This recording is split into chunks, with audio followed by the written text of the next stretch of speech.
Doctora, ¿cómo le va? Francisco Lindstrom lo saluda. Gracias por atendernos. Hola, buenos días. Buenos días. Dije bien, doctora, todo el currículum. Es mucho más extenso, pero por lo menos lo más importante... Sí, no, pero a la gente no hay que mostrarle los currículums. A la gente hay que mostrarle lo que uno hace, así que no se preocupe por el currículum. No, bueno, pero tantas cosas que tienen su haber que hay que contarlo, por favor. Bueno, ¿cómo está el tiempo ahí en Mendoza? ¿Lindo? Excelente. Qué bueno. Un día maravilloso. Anduvo por Buenos Aires, doctora, que la Sí. vimos por tantos canales de televisión. Sí, siempre he pensado que, como usted bien lo señalaba en la apertura, estos son cambios culturales que nos imponen cambios en la normativa y por lo tanto estamos obligados a explicar a la gente el porqué de estos cambios.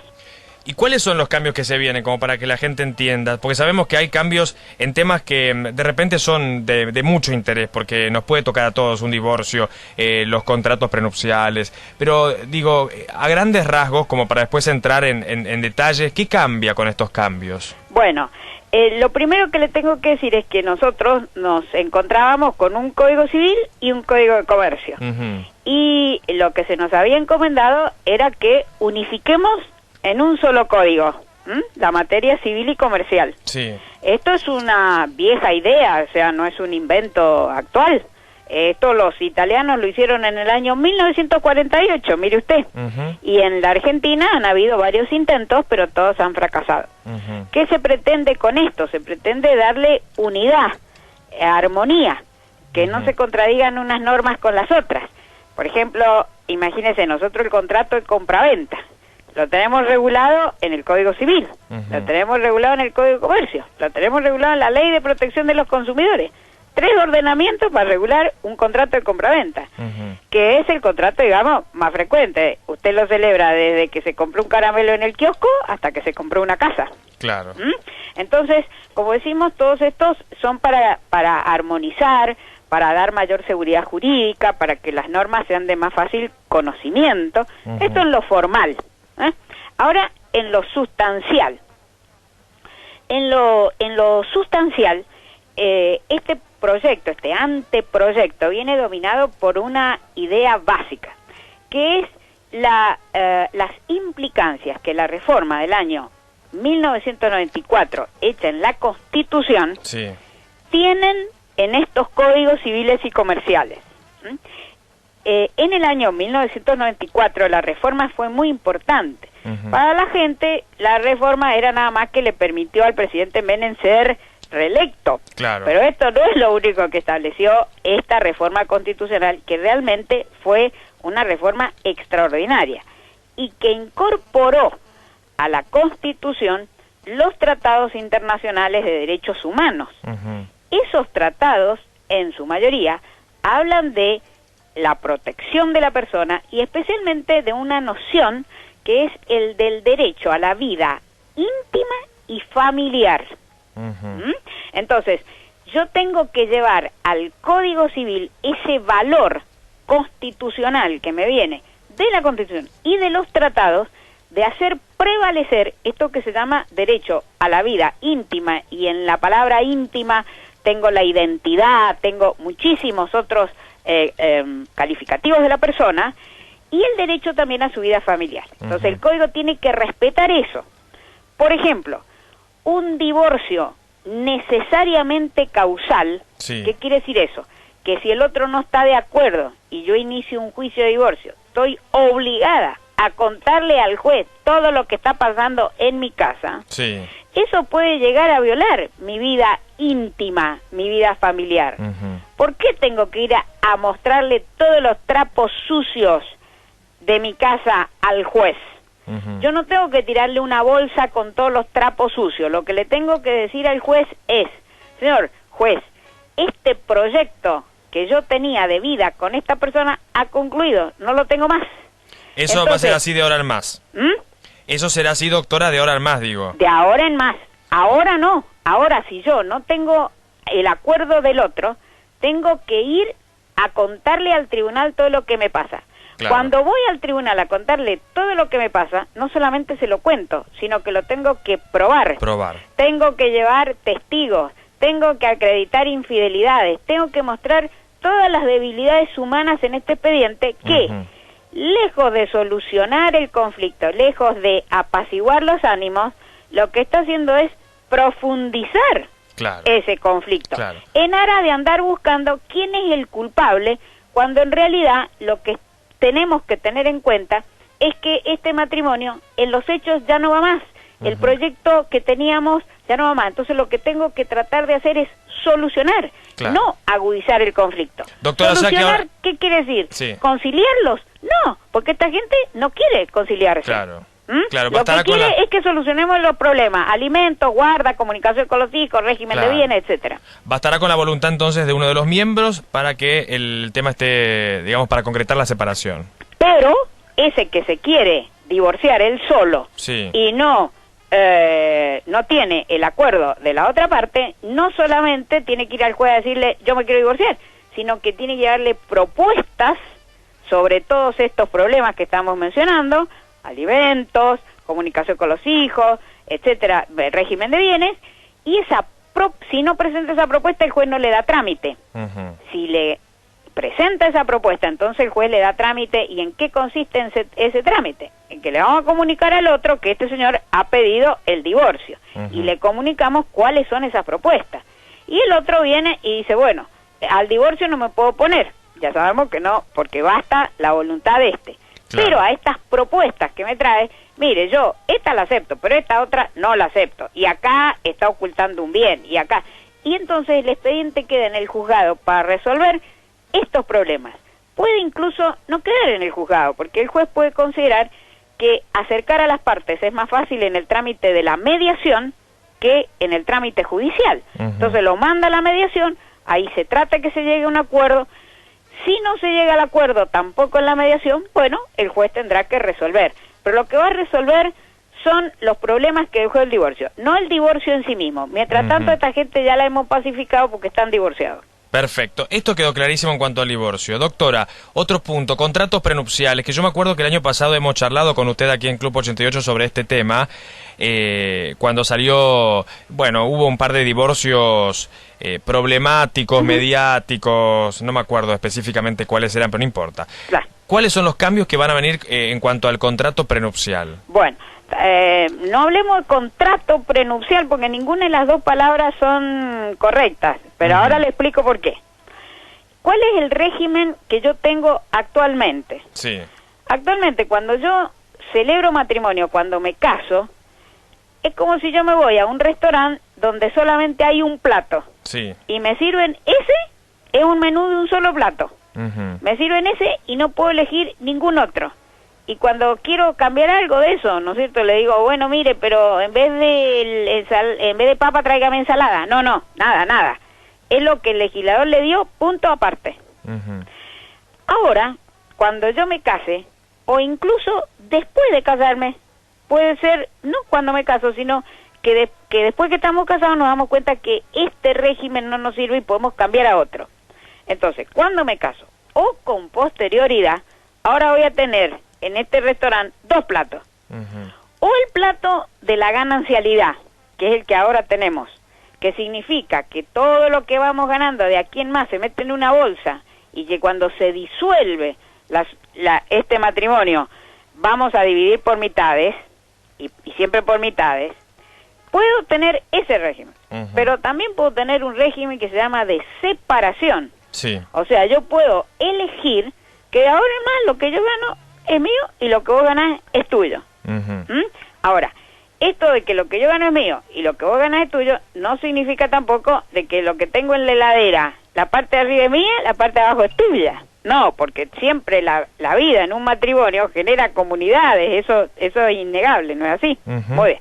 ¿Qué significa entonces? Significa que no se va a formar esa masa común de bienes y que cuando esto se disuelva no va a haber una repartija automática por mitades de todo lo que quedó, sino que mientras dura este matrimonio hay bienes que sigo protegiendo. Sí. Por ejemplo, si de lo que se trata es de la vivienda donde reside la familia, este señor, aunque él sea el único dueño y no lo vaya a repartir mañana ese inmueble, porque es de él por el régimen de separación, si lo quiere vender, si lo quiere hipotecar, como es hoy, también va a necesitar el asentimiento del otro cónyuge, ¿sí? Aun cuando estén casados bajo el régimen de separación de bienes.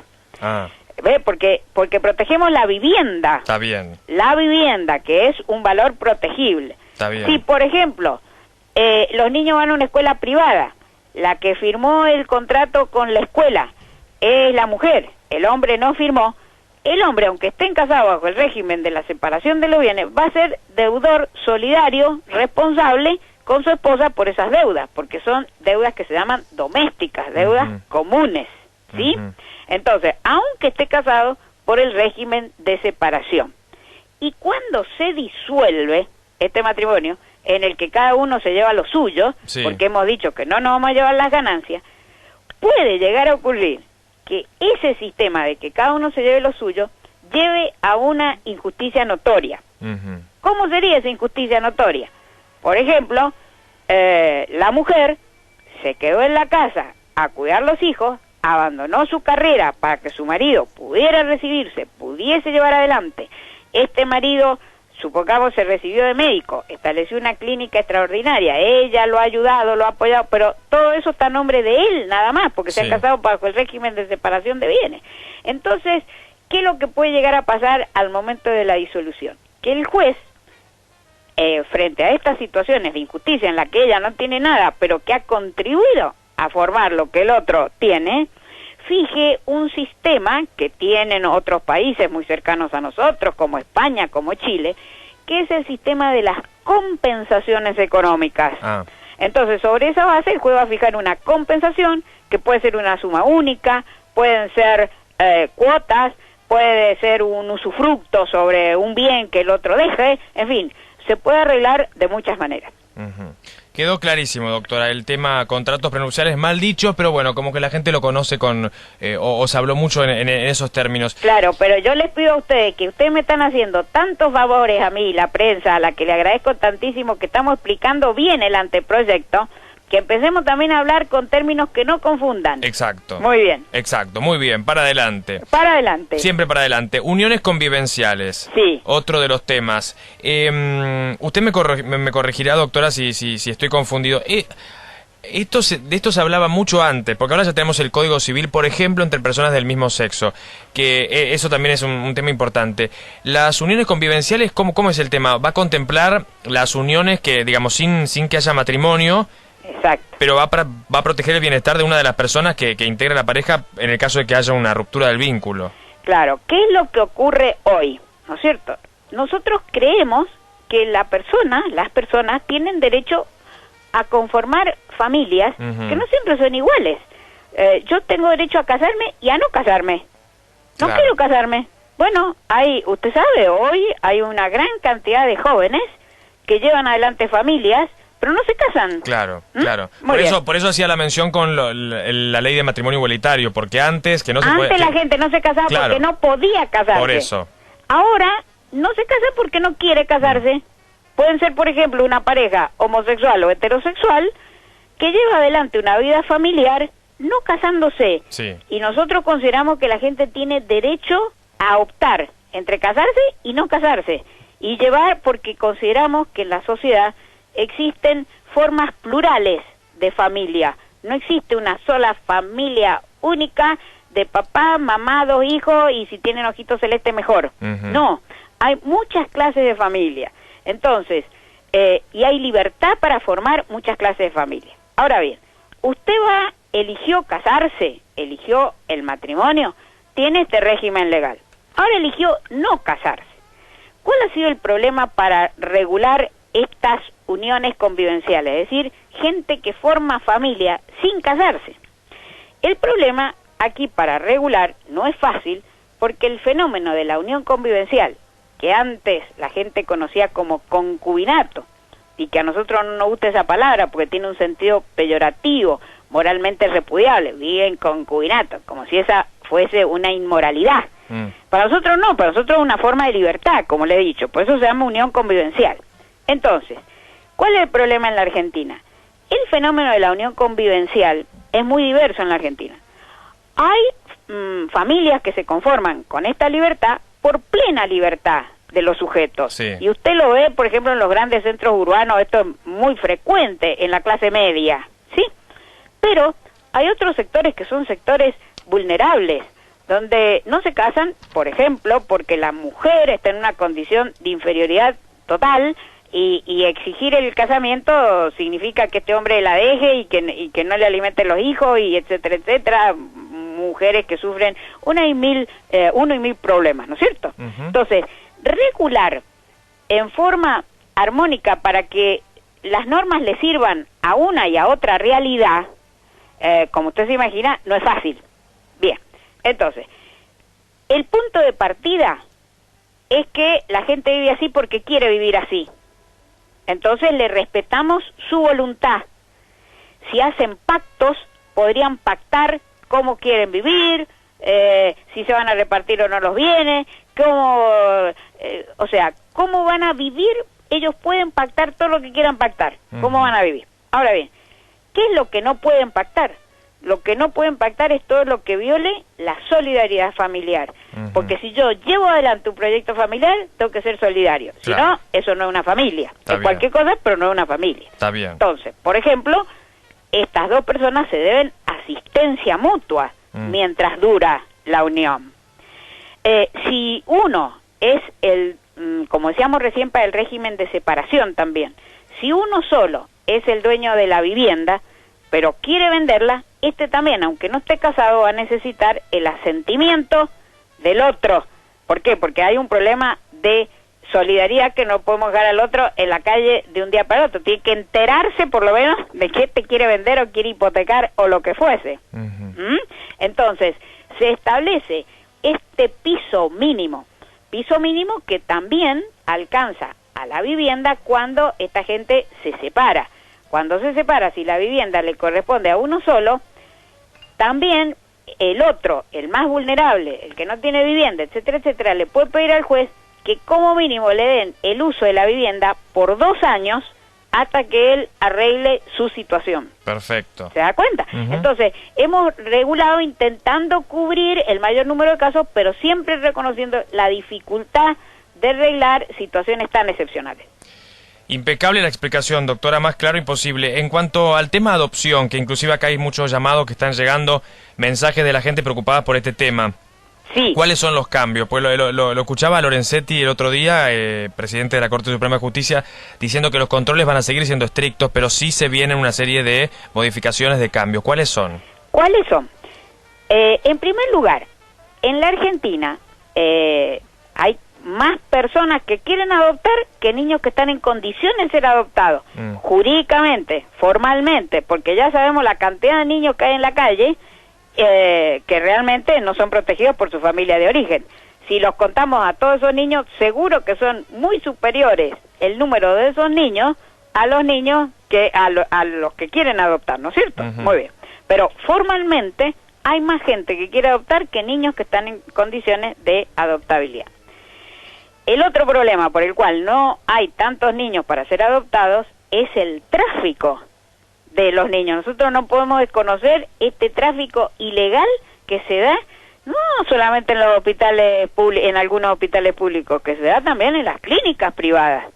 Entonces, primer problema del tráfico, ¿qué puede hacer la ley para evitarlo? ¿Qué puede hacer el Código Civil? Porque la ley puede hacer mucho, pero lo que queremos saber es el Código Civil, ¿qué es lo que puede hacer? Bueno, ahí hemos seguido con un principio que tiene el Código y que esperamos que se respete más, que es que solamente pueden adoptar los que están inscritos en el registro de adoptantes. El único caso en el que el juez podría aceptar guardas o sea, que se adopten niños que están con familias de hecho que han sido entregadas y que normalmente vienen de este tráfico que le menciono, es que no venga del tráfico, o sea, que se acredite que ese niño ha estado en esa familia por amistad previa, por ejemplo, con la madre, o que lo dejó, o por parentesco, o por lo que fuera. Pero si no se acredita eso, ese niño, el llamado niño puesto, este niño que salió de lo que es la estructura formal del régimen de adopción, si esta familia que lo compró en Formosa o por donde fuera, viene a los 3, 4 años a decirme a mí, señor juez, ahora yo quiero adoptar a este niño, ahí en principio el juez se lo va a sacar. Está bien. Como regla. Entonces, ahí lo que pretendemos es que la gente no vaya al tráfico, sino que venga por las vías que corresponden. En primer lugar. Ahora, respecto del problema serio que tenemos de todos estos niños realmente desprotegidos, ahí hemos intentado ver cuáles son las causas por las que esto se demora tanto. Hemos encontrado que una de esas causas es que no hay un diálogo permanente entre los organismos de protección de menores que dependen del Poder Ejecutivo y que están en todas las provincias y el Poder Judicial. Es un diálogo que se da a veces y en poco tiempo. Entonces nosotros queremos que se trabaje en forma conjunta, porque de esa manera no se repiten los trámites. De modo tal que, por ejemplo, hay un niño que está institucionalizado, ¿sí? Que quedó ahí, está ahí. Entonces, el organismo de protección, que es el Poder Ejecutivo y que conoce a fondo la situación de este niño, a los 6 meses se presenta y le dice al señor juez, mire señor juez, este niño está acá hace 6 meses. Nosotros hemos hecho todo lo posible con la familia de origen. Hemos buscado no solamente la madre que lo ha dejado, o que es una drogadicta, o que el padre no sabemos dónde está perdido, nunca lo reconoció, un desastre, bueno, la madre no aparece nunca. Hemos buscado a la abuela, hemos buscado a la tía, hemos intentado apoyar, a esta mujer drogadicta la hemos apoyado, la hemos pretendido cuidar, que se someta a los tratamientos. Esto, señor juez, no va más. Sí. Nos dice el organismo de protección, después de 6 meses con todos los esfuerzos hechos para que el niño permanezca en su familia de origen, como dice la Convención Internacional de los Derechos del Niño. O puede venir después de los 6 meses y decir, no, mire señor juez, he hecho todo lo posible, me parece que todavía hay alguna luz, deme 6 meses más. Y se lo damos. Cuando pasan estos periodos, el organismo de protección viene y le dice al juez, señor juez, pasaron estos periodos, no hay nada que hacer. Entonces el juez llama a la familia de origen, la escucha, ejerce su derecho de defensa a esta familia de origen si quiere, y si no quiere no se presenta, y entonces si el juez está de acuerdo con lo que le dicen los organismos de protección, declara a este niño en situación de adoptabilidad. Esa declaración de situación de adoptabilidad supone inmediatamente que llamo al registro de adoptantes, y ahí conjuntamente con el organismo de protección, que es el que conoce bien la situación del niño, vemos quiénes de toda esa familia que están ahí inscriptas, y de acuerdo con el tiempo y etcétera, y la situación del niño, la que mejor se adecua a las necesidades de este niño. Y elijo de ahí, de la lista de adoptantes, quién es la familia que está mejor para ese niño. Entonces, creemos que los trámites tienen que acelerarse. Está bien, está bien. Doctora, le queremos agradecer, de verdad, la hemos tenido en el teléfono un buen rato, pero sirvió para explicar por lo menos los principales puntos. Lo último que le quiero preguntar, esto es un proyecto, ¿en cuánto tiempo esto entraría en vigencia? No, esto está fuera de nuestras manos, nosotros hemos hecho el anteproyecto. Por eso. La señora presidenta ha dicho que ella se va a tomar un mes con sus asesores, ahora, porque ella lo aprueba en general, ¿no es cierto? Pero tienen que mirar sus asesores en particular, algún artículo, etcétera, etcétera. Sí, entonces, va a haber un intenso debate, cuestiones de la iglesia seguramente van a generar controversias. Sí, por supuesto. Entonces ella puede mirar en este mes, ella puede hacerle la reforma que considere que hay que hacerle a este anteproyecto. Nosotros, nuestra responsabilidad ha concluido con la presentación del anteproyecto. Ella le hace la reforma que considere pertinente, y con esa reforma que considere pertinente, o sin ella, lo manda al Congreso. Y después en el Congreso se pueden hacer, el que tiene la gran responsabilidad es el Congreso. De modo que todo esto que yo le estoy diciendo es lo que nosotros hemos puesto, pero que puede no ser lo que finalmente salga del Congreso de la Nación. Claro. Igualmente yo creo que los puntos más importantes van a cambiar, yo creo que sí. Bueno, que sí. Esperemos que cambiemos para bien. Claro, tal cual. Bueno, Aida, le agradezco muchísimo su gentileza y el tiempo por habernos explicado todo esto que es tan importante. Gracias. Bueno, buenos días. Hasta luego. Que tenga un lindo fin de semana. Adiós. Igualmente usted. Adiós. Charlábamos aquí en Club 88, una entrevista más que interesante. Quedó clarísimo el tema de estos cambios que probablemente se vengan en el Código Civil y Comercial de nuestro país. Escuchaban a la doctora Aida Kemmelmacher de Carlucci, nada más y nada menos, ministro de la Corte Suprema de Justicia de la provincia de Mendoza. es doctora en Derecho Civil y es la persona idónea que presentó este proyecto ante la Presidenta de la Nación explicando estos cambios aquí en la mañana de Estación Pilar. 40 minutos de las 11.